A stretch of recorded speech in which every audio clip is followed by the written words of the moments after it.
In business today, three things to know. First, it's aye or nay for Scottish independence as the Scots vote. Which argument to stay or go will hit the mark?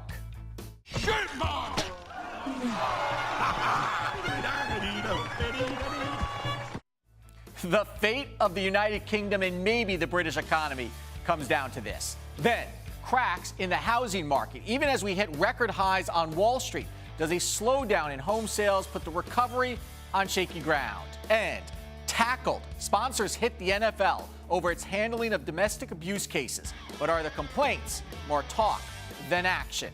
The Rise Exchange starts now.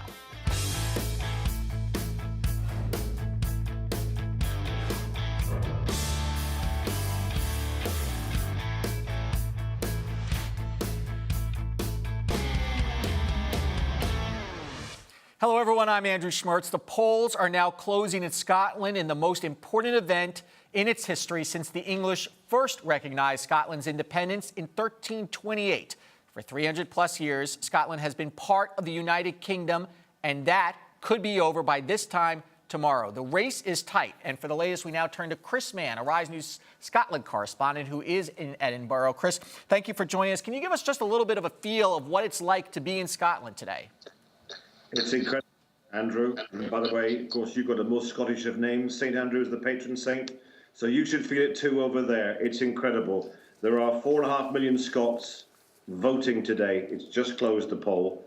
And they say it's still too close to count. It could go down to a few 100,000 either way. And the future of this nation, the future of the United Kingdom is absolutely in the balance. People have almost been too nervous to talk about it today because it's such a big decision. It's weighed so heavily. The debate has gone on for hundreds of years, actually, but this actual relevant debate has been a year and a half.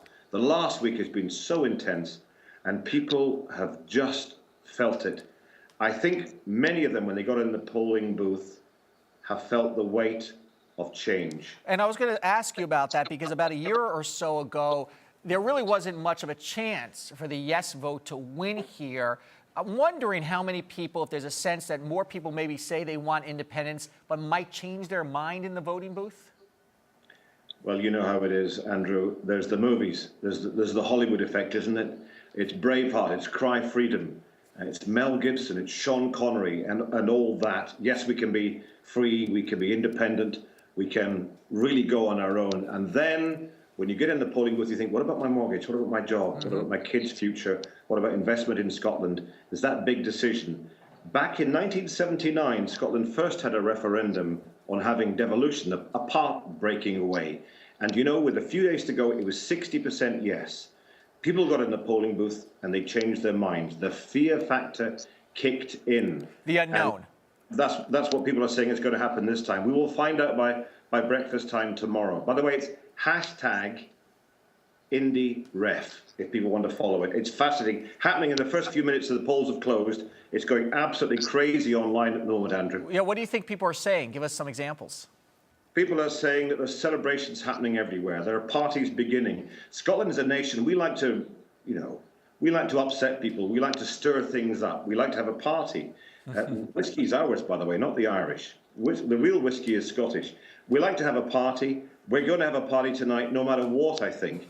People are going to stay up all night. The results are going to come in at 2 or 3 in the morning, our time. So 5 hours back to you. The full result will probably be 7 o'clock in the morning, our time. So 2 o'clock in New York, 2 a.m. in New York. People are going to party it up, and hopefully we'll all get back together again. Looking at online is people are calling it every way. The smart money is with the bookies. They say it's no. Interesting. Well, there is a big Scottish connection here in the United States as well. What are you hearing about that?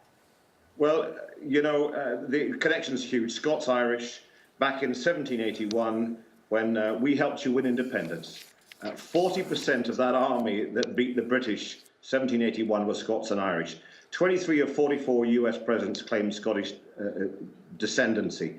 I think 27 million Americans say they feel Scottish. And it's a big part of where we are here. We traveled around the world, Scots. We helped found Canada, New Zealand, Hong Kong, and of course the US. Texas in particular, very Scottish. We've tended to travel and given independence to other places. The question is whether we need independence for ourselves now. Of all people, Americans would know what it's like to fight for independence. And Bill waded in this week, the former American president. You know who I mean? Scottish and Irish dependency. He climbed in this week and said it should be a no. Bill Clinton, of course.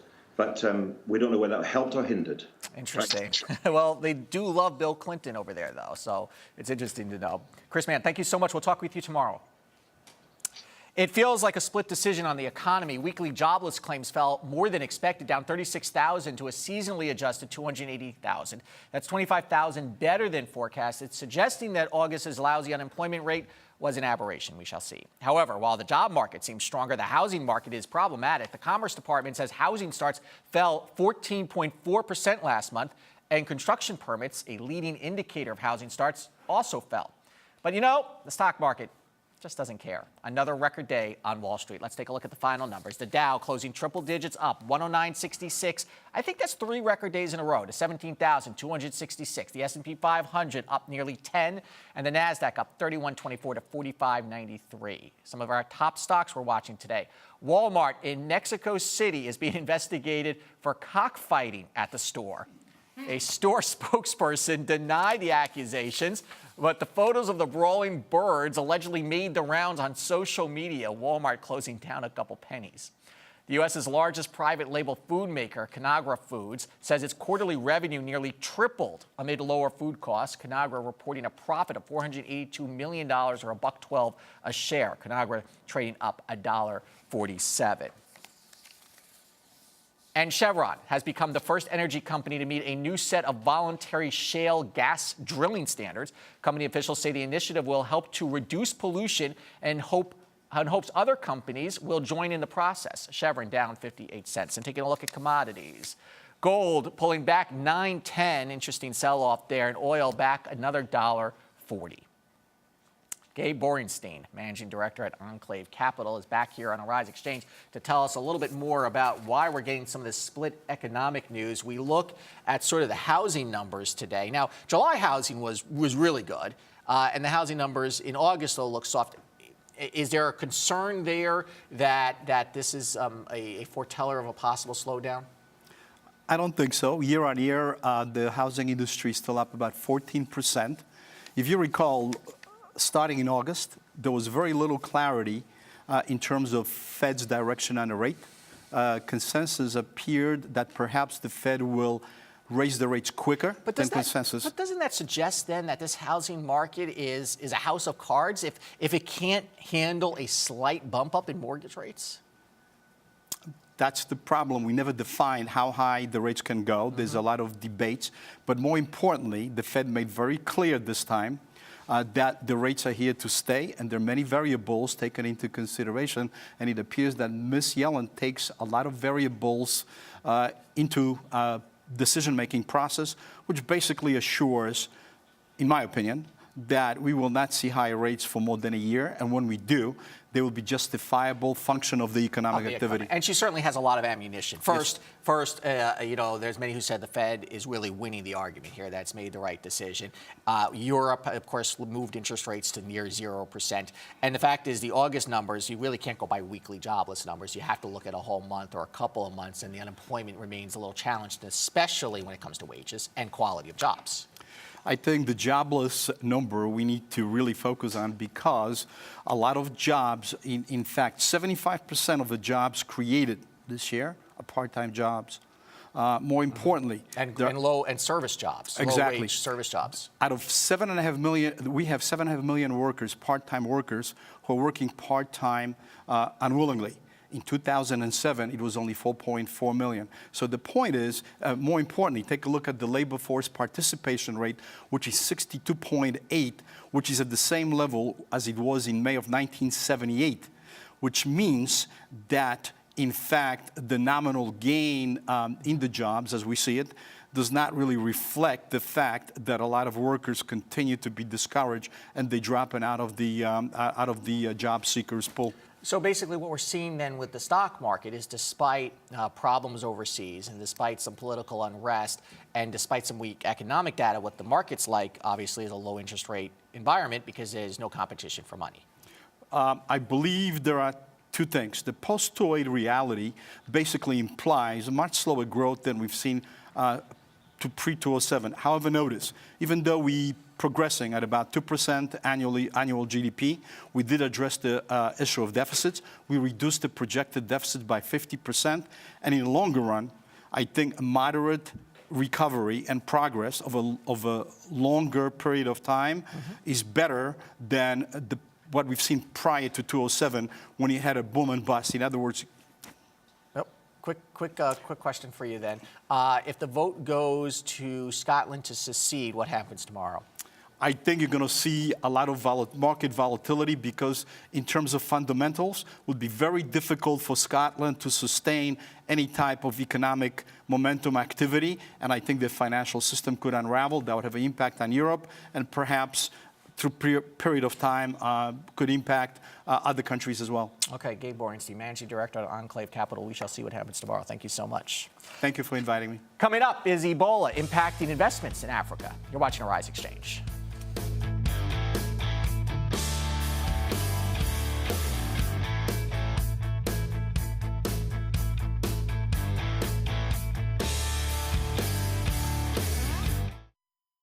News can definitely be improved when reflecting diversity. A lot of mainstream news, they don't dive into it.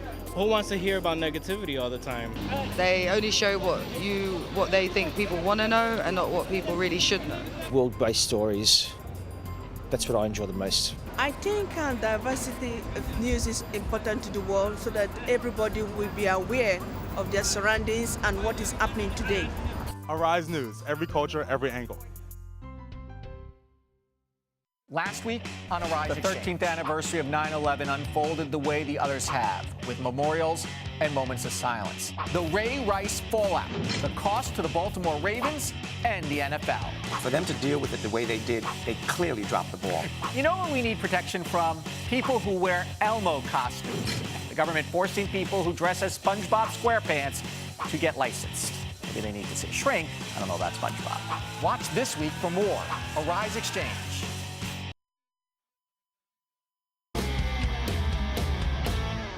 Welcome back to Arise Exchange. The World Bank is warning that Ebola could wreck the West African economy. The bank says the catastrophic economic impact can be limited if the virus is contained by a speedy global response. It estimates that the deadly virus could cost the economies of Liberia and Sierra Leone about $800 million this year, and further spreading what would be a skyrocketing of the cost into the billions. Just today, the World Bank and the IMF pledged $300 million towards the fight against Ebola. Here to talk about Ebola, as well as some other news of African investments, is Ashley Bendell. He's head of distribution for USA at African Alliance. Ashley, welcome back to Rise Exchange. Good to see you, Andrew. So let's start with what's going on with Ebola. The World Bank is saying that it could cost hundreds of millions of dollars. Is there a concern that it's significantly going to destabilize these economies and these countries, which could spill over? Well, I think at the moment there's two aspects to it. There's the security around the disease itself. They clearly want to prevent that spreading in country. We don't want to see that move out of country, move into the developed world. And secondly, the economic impact could absolutely be severe. I think that's secondary at the moment.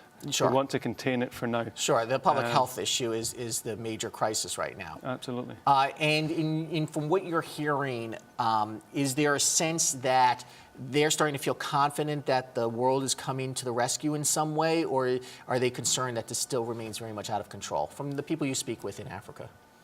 Well, I think the key point here is that it's fortunately confined to a very small part of Africa, Sierra Leone, Liberia, Guinea.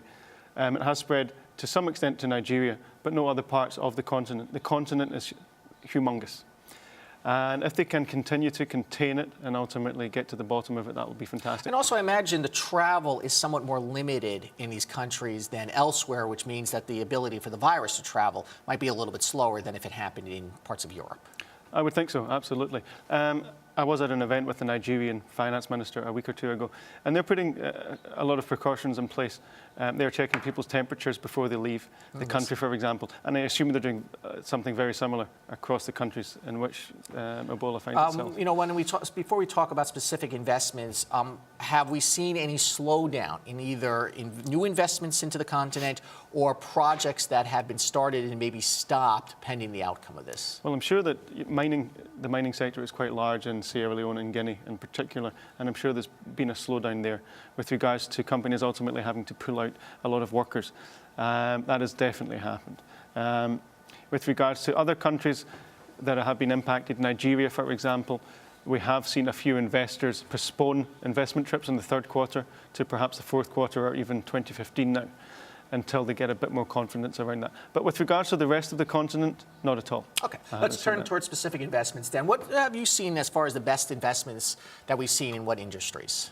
Well, I think since I last saw you, I was in Washington, D.C. I was at the Obama Africa Summit. There was some big announcement made around the infrastructure sector with Aliko Dangote, the wealthiest man in Africa, in Nigeria, and Blackstone and Carlyle coming in to co-invest with him. We've seen some big banking deals over the last month or two. ETI not signed a deal, but got major investment from Qatar National Bank. Atlas Mara have bought a large stake in Union Bank of Nigeria.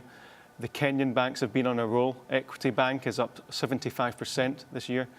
And especially in a somewhat politically unstable environment in Kenya. Kenya has really calmed down for now.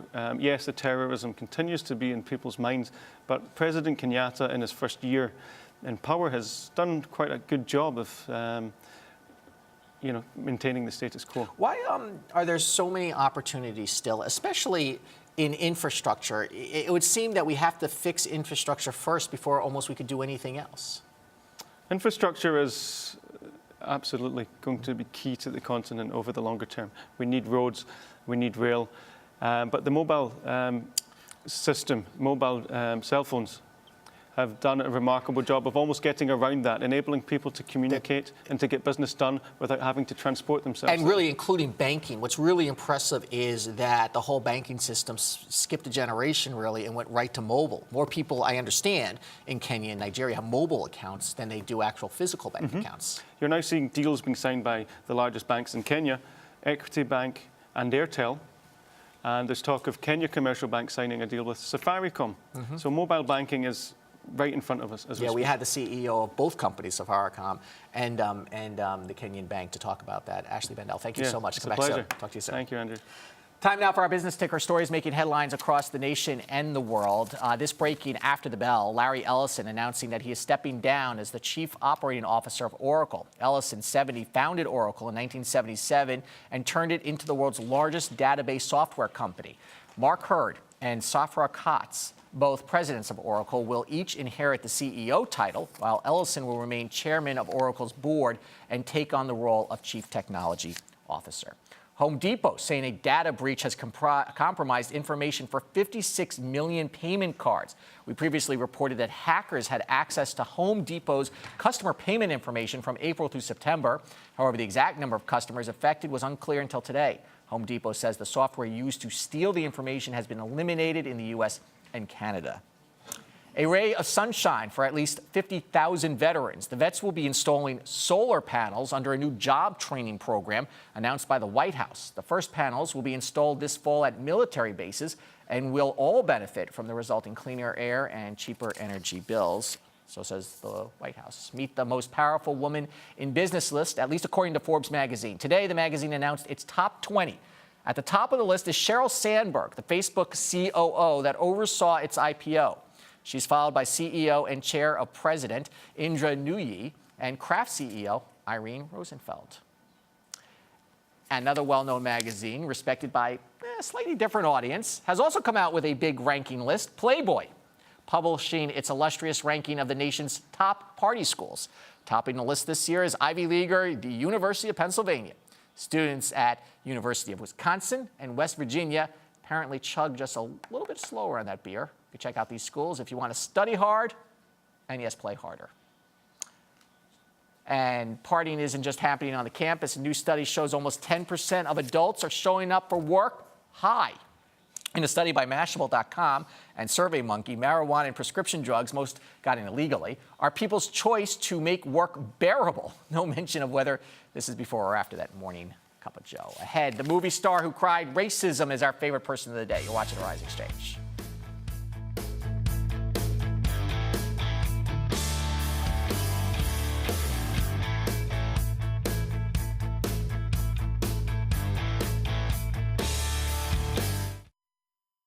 If I was building my own network, it would be for the people, by the people. It would be very diverse. It would be with every culture you can think of. If I was to start my own news network, it would reflect positive and negative within the continents and the countries around the world. I think that I would be more looking towards young people. If I were to build my own news network, it would look like New York City. Old, young, fresh, hip, classic. If I was to build my own news network, I would just have people from all over who are very connected and diverse. If I was to build my own news network, my own world network, I would love a correspondent in every country, every location, every city. I mean, it's kind of unrealistic, but how cool would it be to get local stories from the impoverished country, the impoverished city that we don't know about? Arise News, every culture, every angle.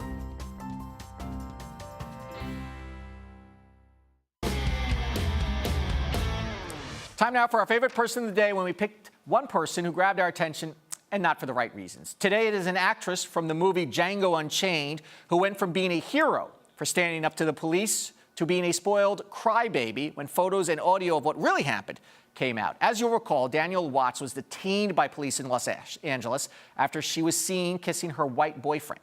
Initially, the black actress claimed she had done nothing wrong and that the police violated her rights and targeted her because she's black and her boyfriend is white.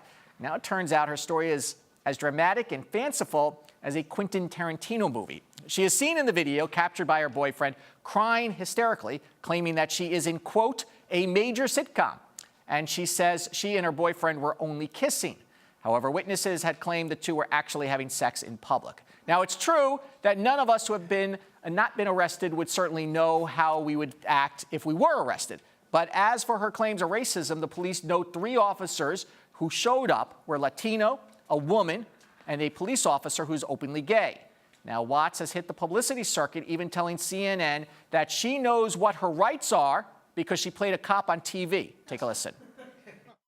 Well, I've actually played an officer before, and I've thought a lot about this. I think it comes down to seeing the humanity in another person and having empathy and awareness, you know, for what your actions are and the repercussions of your actions. With that said, there is a question as to whether cops in California have the right to ask for identification. Watts' refusal to provide it, whether within her rights or not, possibly led to the whole incident. The LAPD says it is continuing to investigate the police officer's behavior. So not so much for what may or may not have happened, but more for her reaction after. Danielle Watts is our favorite person of the day. Next, have big-name sponsors of the NFL drop the ball? You're watching the Rise Exchange.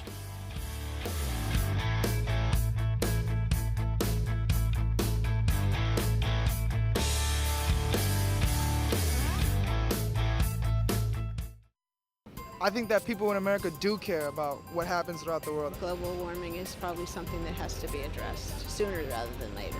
From Somalia and the genocide there, and that's something people don't know about. They have no idea the brevity of that situation. The first thing I think about when I think of Africa is like war and famine and disease. And right now with the tsunami that happened or the earthquakes in, Japan, we always look out for other people. Arise News, every culture, every angle. Global. It's Monday, so it must be time for a new round of sanctions against Russia. Nigeria is open for business, and you are getting a handle on this situation. Compelling. Time for liquid lunch, things that make us want to drink. Could she have been separated at birth from, say, Grimace? All business. Money's coming out of these countries, and that flow is part of what's driving the equity markets. Entertaining money daily. It's about reimagining. Arise Exchange.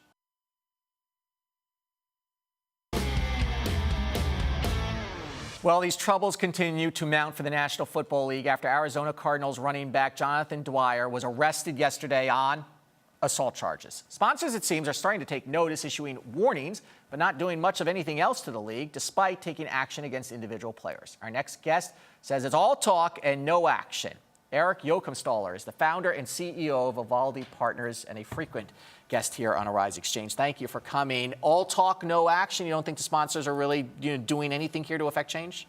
I don't think that they're doing enough. I think that they do maybe something at the player level or maybe at the team level, but they don't do something at the larger league level, and I think that's where the problem lies. Yeah, and when they do something on the smaller levels, the individual or the team, doesn't really have much of an impact either way, does it, either to the league or to what the sponsors get out of it? Exactly. It does. It is a good way to, it's the right thing to do to separate yourself from the damage that you can occur with a brand related to a particular cereal box, let's say, but and the player. But I think that's not enough. But do you think that some talk is going on behind the scenes? Anheuser-Busch, for example, which I believe is the league's largest sponsor, issued a pretty strong statement, and the NFL responded to it. Do you think, or have you heard, that there's any pressure going on behind the scenes that we don't know about?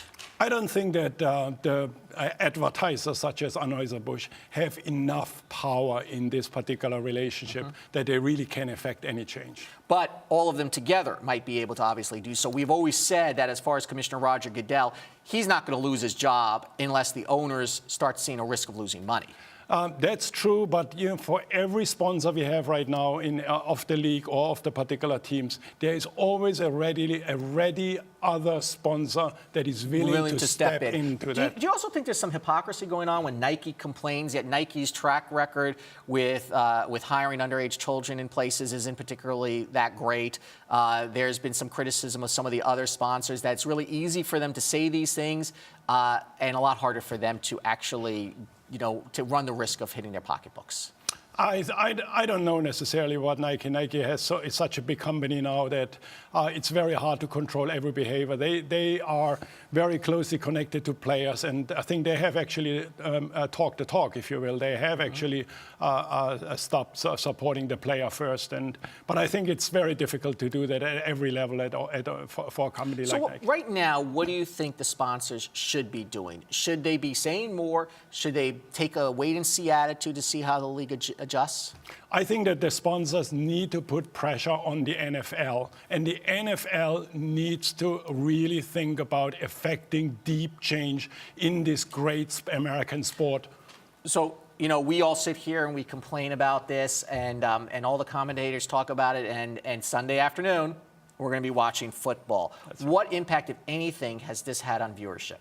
The viewership has actually gone up. So opposite to what we believe, I think the viewership is going up. And it is in all segments you see a growth in the viewership right now. So this has no effect on the actual numbers that we talk about. About half the viewership is women now. Yep. They've done an excellent job of attracting women. And I'm wondering if the sponsors who are reaching women may be more sensitive about this. Not that they should be more sensitive, but maybe are. I don't think so. I think that we overplay the woman issue. I think that I would not make a gender issue here at all.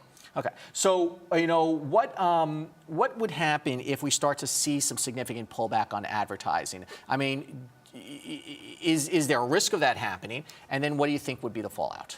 I think that what needs to happen is that the sponsors come together and put pressure on the NFL, and the NFL needs to change the culture. I'm wondering if they say, you know what, we're going to give you till the Super Bowl. You want $4.5 million a spot or something, which is what I think CBS may be carrying it. But some of that money goes to the league, or the league at least feels that. I'm wondering if maybe they're starting to maybe say that, clean up your act, or we're not going to spend the money on the Super Bowl, which is hard to walk away from, by the way. I think that the money in the league and the importance of the money to the TV networks is so high that I don't think that even a pressure on the Super Bowl would really affect the power relationship. 20 seconds left. Do you think the sponsors here are going to affect change at all, or either this is going to happen internally, or we're just all going to forget about it? No, I think that there will be a change at the culture. A culture eats the strategy of the business, and I think that Goodell is going to do the right things in order to make this right for the league. And culture starts at the top. People take their direction from what they see. Erich, thank you as always. Thank you. Tomorrow on Arise Exchange, the most anticipated IPO of the year, Chinese e-commerce site Alibaba. We will have complete coverage, and of course, we will have coverage of how the Scottish vote. Let's take a look at the markets once again. A record day, triple-digit gain for the Dow. I'm Andrew Schmertz. Thanks for watching Arise Exchange.